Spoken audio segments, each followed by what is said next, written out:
Okay, so uh, tonight we're doing feminist theory, and it's one of my favorite theories. And it's not one you hear a lot about. Um, the I don't know why. I guess a lot of people think, oh, that's just for women, but it's really not.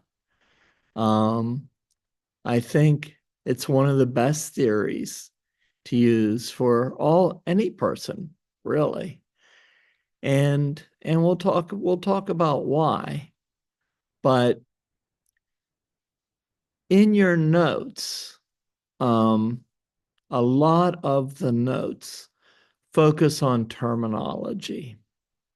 And you should know that terminology for exams like comps or the NCE or things like that. Um, this will be one of the theories on your next exam.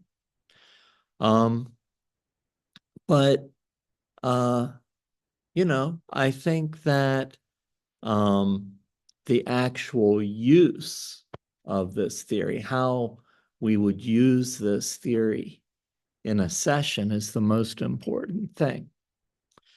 Um, so let's look at the time context, the historical context of this theory.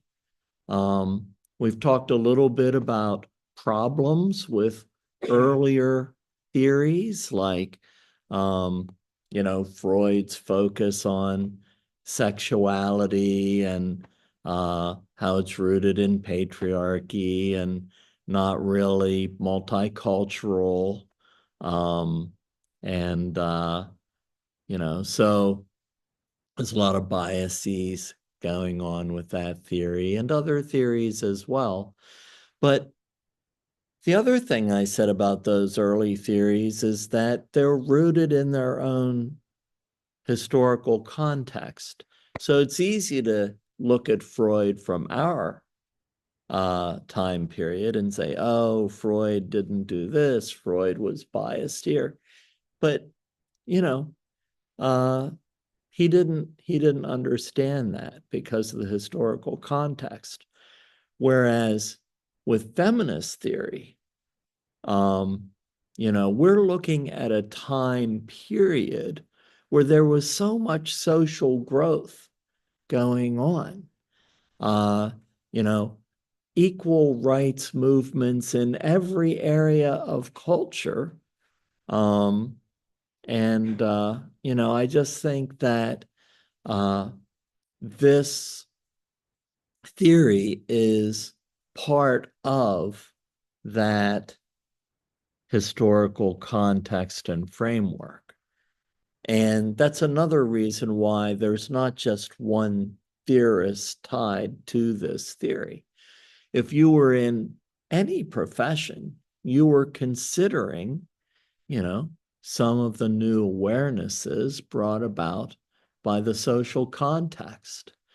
So, you know, um, psychology, counseling, social work, um, you know, all of the more psychologically based professions were considering the equal rights movement, the feminist movement.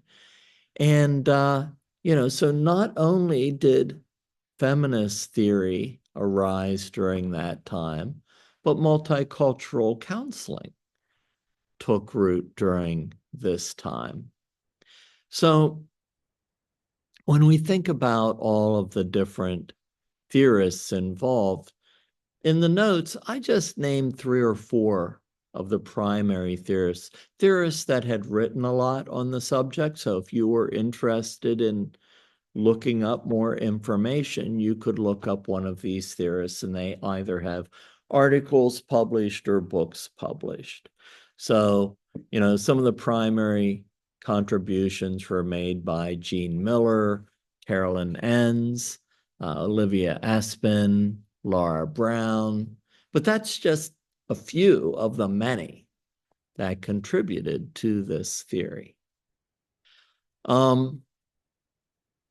So one of the things that had to be examined was not only the inequality that had taken place and still takes place today, but, they needed to look at what are the challenges of women in the 60s. And female therapists decided to participate in not only applying this to individual clients, but they saw activism in the bigger picture as an important component of this theory as well. So, making positive changes, activism, in society was just as important as applying this theory to individuals. Now, in the beginning, this theory really did cater to the needs of women. However, since that time, as we study this theory, I think, I think it can really be applied to anybody, because at the root of this theory is not only the concept of equality, but what are the messages that each of us get when we're young from our families of origin, or, whatever that system might be, foster care, families, grandparents, whatever it might be.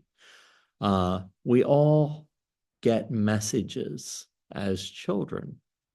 And a lot of those messages are gender role messages, but I think they go beyond gender as well. I think they are cultural messages. They're much more broad than just gender. And so I think they go beyond feminist theory to multicultural theory as well. So let's look at some of the terms, and I'll kind of go over them. And if you have any questions, you can ask. But then we'll talk about how would you use this theory in therapy and why we can apply it in any therapeutic relationship. So therapy groups are non-hierarchical in structure, equal sharing of resources, power, empowerment of women. Individual therapy is viewed as a partnership between equals. So we've heard that before. Okay, that's very Rogerian. There's 4 feminist philosophies that they base this theory on.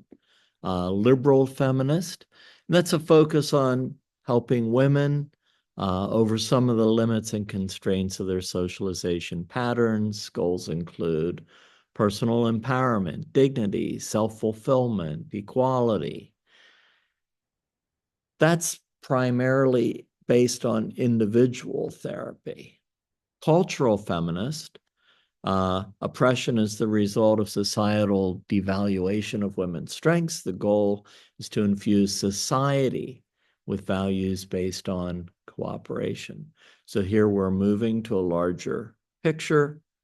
Radical feminist looks at the oppression of women embedded in patriarchy.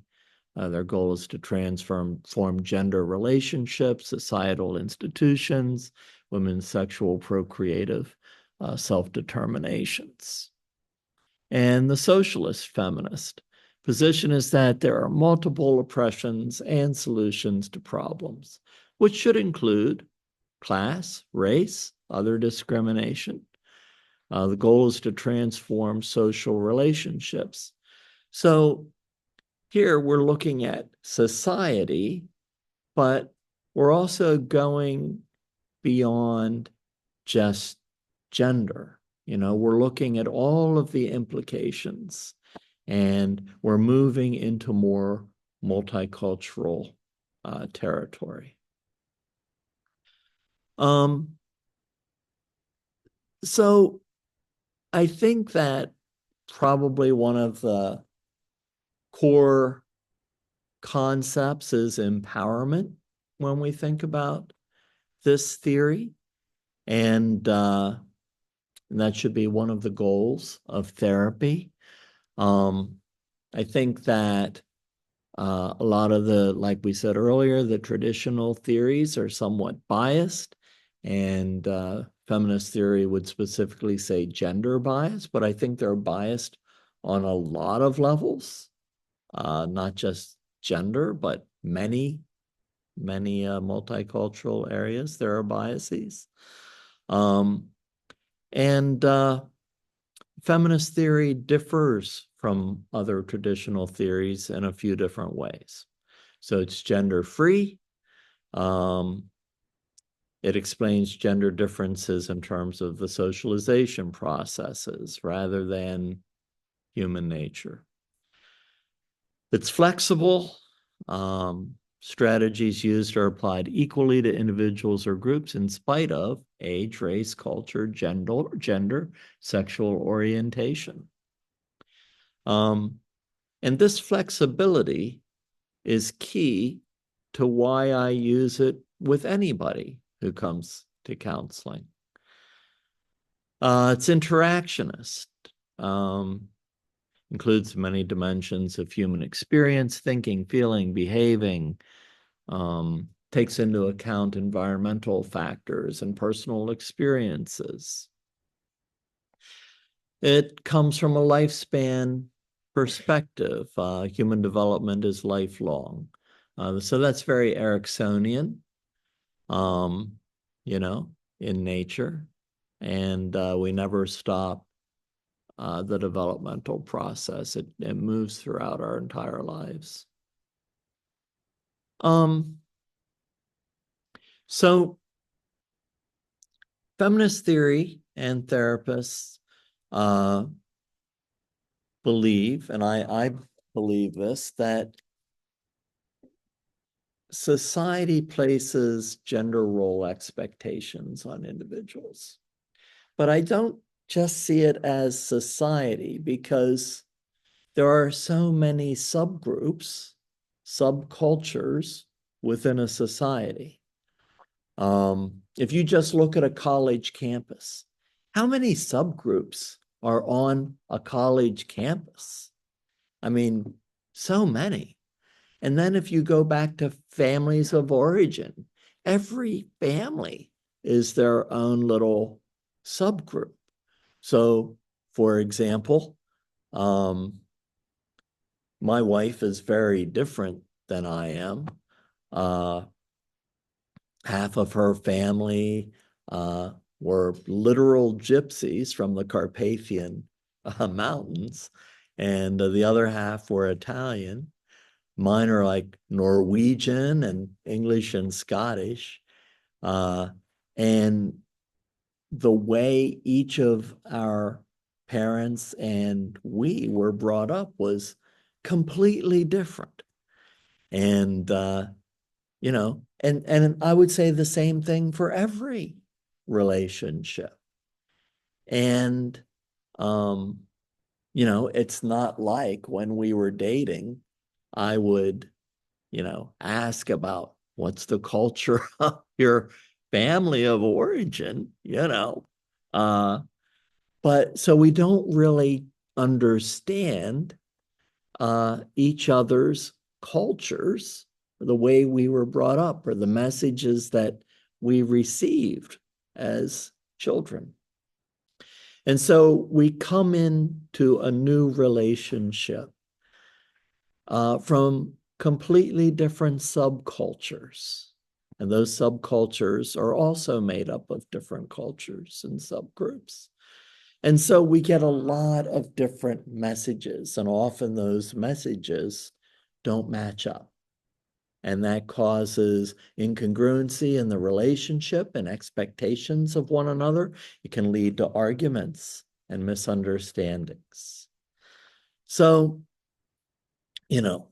I think that a lot of times, like back in the 60s, when these theories were developed, they didn't really understand what I would call, subcultures or microcultures.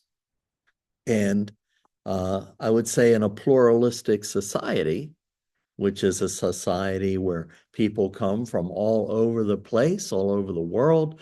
People have all different experiences and histories. Um, there's an infinite amount of subcultures happening and that each of us experiences.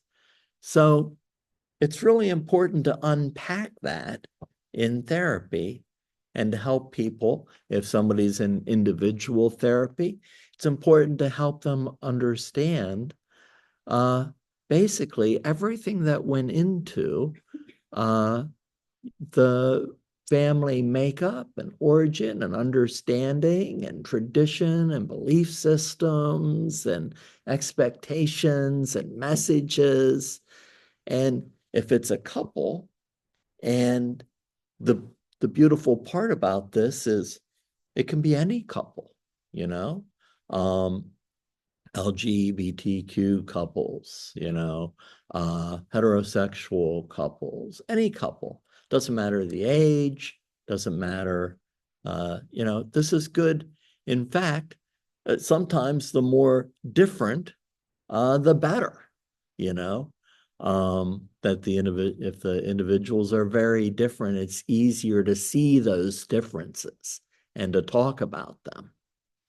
If people think they're very similar, sometimes it's a little more difficult to gain that awareness. Uh, so, yeah. So I think this works well with individuals, but it works even better with relationships. So when we think about this, gender role messages and cultures and every biases and everything else, feminist theory would call this gender schema theory. This theory notes that the perceptual sets we use when looking at society and our place within it, which place limits on both genders. An example is that female has to behave in a certain way to be considered feminine. Males have to display certain behavior to be considered masculine. And that's on a very simple level. The term engendered lives, that's a concept that maintains that gender is the organizing principles in people's lives.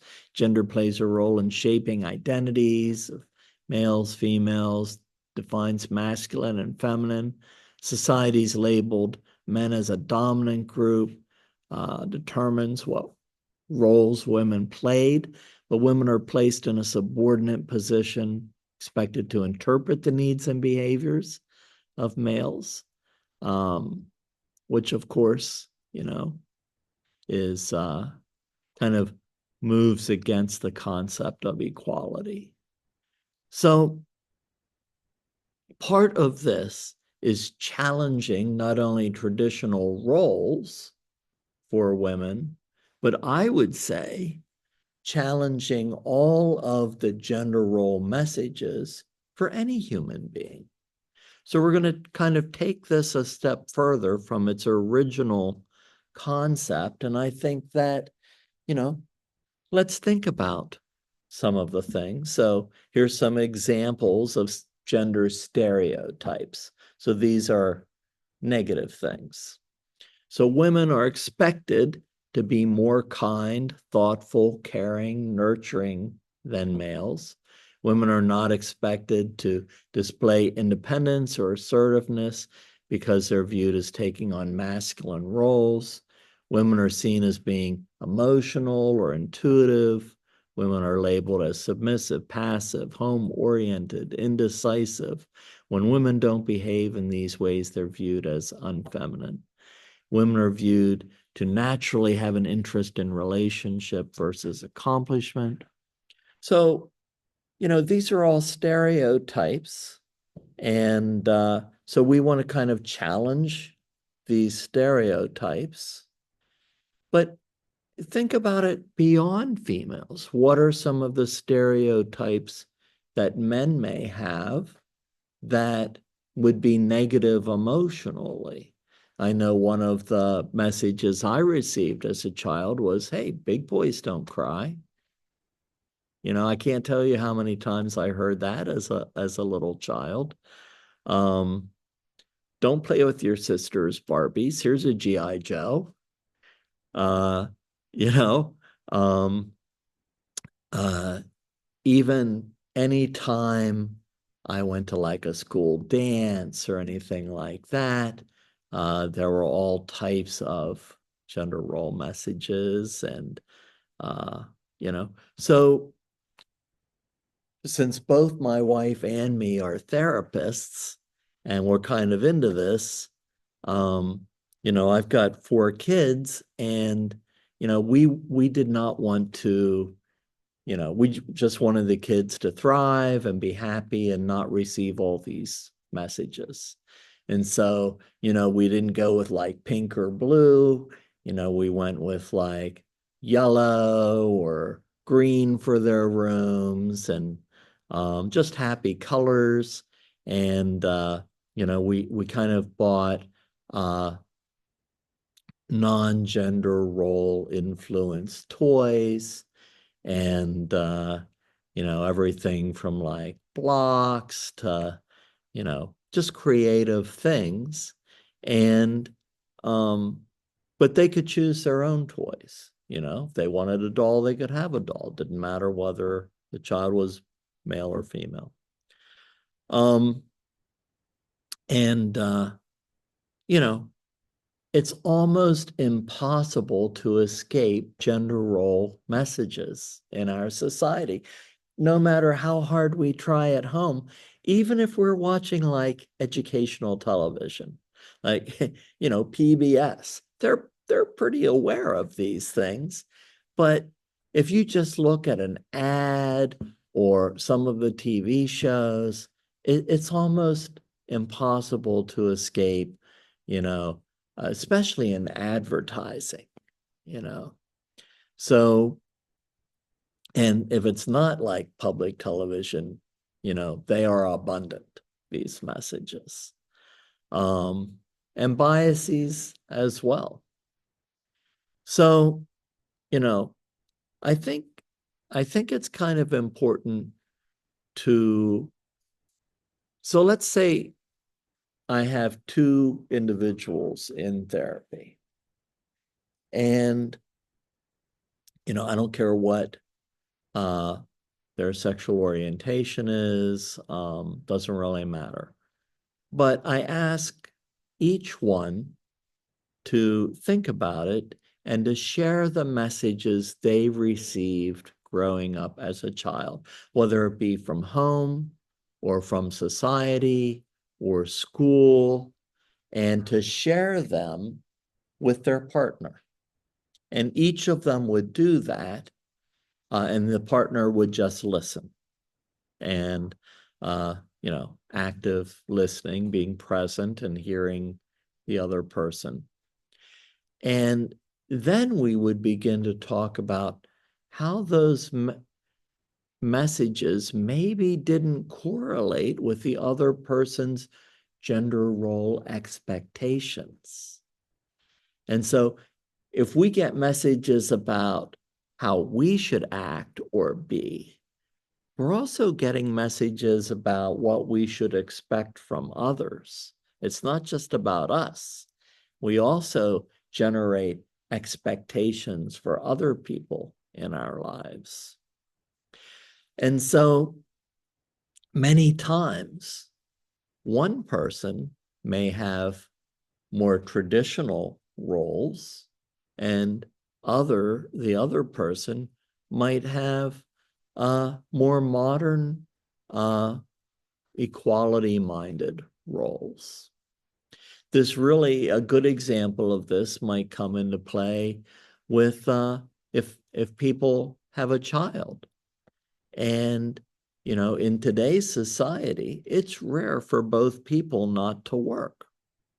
And so if both partners are working, they should also take care of the child equally and housework and everything else. However, that those duties at home often fall upon a female because of traditional gender role messaging. And yet, they're both working outside of the house as well. So that's just one example of how inequality, because of gender role messaging might appear. Because our roles in today's society have changed. So after World War II, our roles began to change. The reason for that is because in World War II, males were in the military because of the draft, but females took on many of the male responsibilities in the workplace because businesses still had to function. And so they went from a supporting staff, like maybe a secretary, to a major role in factories and businesses. And not only did they realize that, hey, I can do this too, but businesses realized that they could do this as well. So there's a lot of weird things that happened in society as well. So, for example, and I don't want to get into too much of this because it's not really about counseling, but before World War II, one person could work and one person could stay at home, and they could afford to do that. Whereas once both people started to work, it's not like their money went twice as far. So now it's almost necessary for two people to work. So the economics of work and family changed in a way that really did families a disservice. So, technically, if we had the same economics as we did after World War II, people would be extremely successful if both partners worked. But it's not that way. So there's a lot of complicated economics that go into that. But it didn't change for the positive. Now it has become a necessity almost. So it takes away the choice of a traditional role. And yet it doesn't take away the gender role messaging and expectations. And so it creates an imbalance in relationships that we kind of have to process, you know? So that's just kind of one example that, we begin to talk about the messages we received. So, for instance, for males, if we receive messages that we are not to emote, not to share our emotions or display our emotions other than aggressive emotions like anger, that's an unhealthy thing. And so it doesn't matter who's in therapy, but everybody is dealing with this to some degree or other.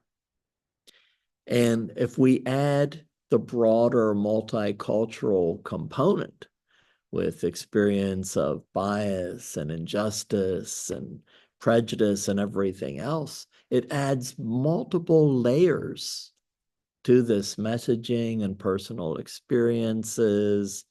And, you know, especially if people come from very different cultures. One person in the relationship may have experienced prejudice to a vast degree more than the other person in the relationship. So I think we have to look at all of the levels, all of the layers to this, so that not only an individual will get an better understanding of why they're feeling and acting a certain way, versus and in addition to the couple better understanding each other.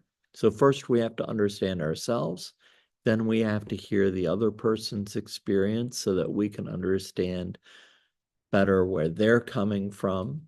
And then we have to have a dialogue and decide what's best for the relationship and what's more fair and equality minded, and how can we work together instead of separately. So all of these things come into play. And let's see. Let's talk about how we might apply this to the case of Sam, since you're going to have to do that. So I didn't designate anything about Sam. Sam might be a heterosexual, might not be, doesn't matter. Make Sam whatever you want. But Sam did receive some gender role messages growing up. And one of Sam's issues is that he wants a healthy relationship versus the relationship his parents had. But his parents came into their relationship with very different gender role messages. So the mother was more progressive, the father was more traditional. It created arguments. Sam saw those growing up, and now Sam wants a healthier relationship, one with more equality in it. He's not sure how to pursue that.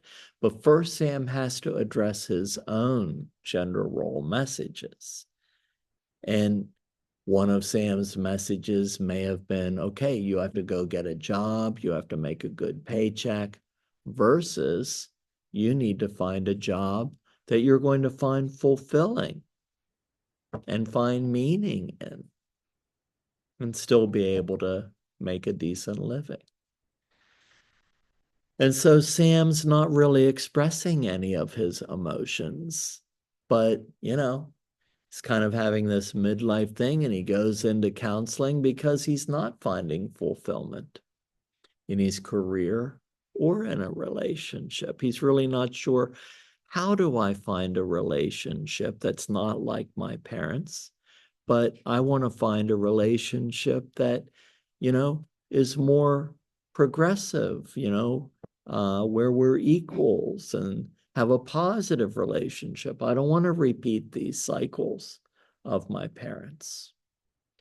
And so timing was a consideration in previous exam. So we might examine the relationship of the parents and him as a child in the case history.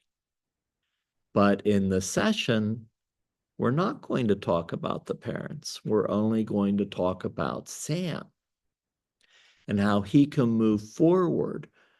So the part I didn't talk about is, once we realize the messages we received growing up and have incorporated into our expectations of others and self, once we realize what those messages are, now we can choose our own messages.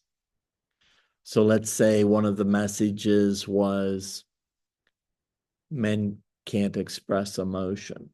Well, now that I realize that, I can choose to express emotion appropriately rather than just withholding my emotions and eventually expressing things in anger. I can express my full range of emotions to my partner in a healthy way and process them with my partner. So that's just one example of how, you know, uh, now we're just looking at Sam in the session, examining his messages and helping him to come up with his own messages emotionally, in relationships, and in his career. What would those more positive and fulfilling and healthy messages be for Sam in that session that Sam would come up with himself? We're going to empower Sam to come up with those messages. And then in future sessions, we're going to talk about how is Sam going to begin to incorporate those messages in the way he lives? What are some of the actions that he can take in the next 8 weeks to show that he's incorporating those messages in his life? That's the answer to this question. So in your notes, it does have therapeutic techniques, and it's labeled techniques. But you kind of have to listen to this lecture to realize that the real technique is processing gender role messages, having the client come up with positive messages of their own choosing that are healthy, and helping them to incorporate those messages into the various domains of their life. Those are the 3 stages of this technique. And then you can choose one other technique listed in the notes. And I'd probably recommend something like maybe going to group therapy for support. And so they don't feel as though they're the only ones experiencing this. They can experience some universality. They won't feel alone and they'll have a support network and things like that. I would not recommend having them read a self-help book on this. Bibliotherapy, probably not the best technique. It's always good to read, but if you had a choice between a therapeutic group and a self-help book, I'd go with the group. All right. So let's talk about just some other topics. So there are 5 principles of the feminist psychology, key concepts. The first one is the personal is political. Fundamental goal of feminist theory is social transformation, societal change in a positive direction. The second one, the counseling relationship is egalitarian. People are equals in counseling. Women's experiences are honored in order to understand their distress. So the goal of therapy is to replace the patriarchal objective truth with feminist consciousness that acknowledges a diverse way of knowing. Number 4, to reformulate the meaning of distress and mental illness. Intrapsychic and interpersonal experiences are only a part of the explanation for the pain. Distress is seen as communication about an unjust system, while pain is seen as evidence of resistance and the skill and will to survive. And I would say the same thing. It's true for women, but it's true for any minority group or group that has experienced injustice and prejudice, women and every other group. So, a lot of these things can take on a broader application. And number 5, the use of an integrated analysis of oppression. Therapist recognizes that women and men are affected by a culture in which they were reared, where the sexes are differentially privileged. So, and once again, this goes beyond sex, basically to the concept of privilege, which is much broader.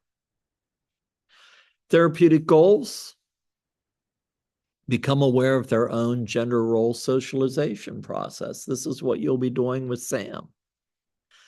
Identify their internalized gender role messages and replace them with their own constructive beliefs. Understand how sexist and oppressive societal beliefs influence them in negative ways. Learn skills that will promote change in society and develop a variety of behaviors that are freely chosen. So if we look at some of the techniques, gender role intervention examines the context of society's role expectations for women. The client is provided with insight into the ways that social issues are affecting their problems. This would include gender role messaging. This would be your first technique in the exam. Power analysis, power intervention helps the client become aware of the power the client possesses. Interventions are aimed at helping the client to love herself or themselves unconditionally and regain self-confidence. This will be a natural result of therapy with Sam. I wouldn't list it as a technique. Bibliotherapy, we kind of touched upon this. Self-disclosure, Sam's going to self-disclose whether you designate this as a technique or not. That's part of therapy. That's kind of a given. Assertiveness training, reframing, relabeling consideration is given to social factors in the environment. And women's groups or any support group that talks about gender roles and things like that. So for your exam, I would use gender role intervention that includes gender role messaging, and I would use some type of support group as a second technique in the future. There's 3 parts to gender role messaging, and we went over those. All right. So questions about feminist theory, the application of it, how it might play out in the exam.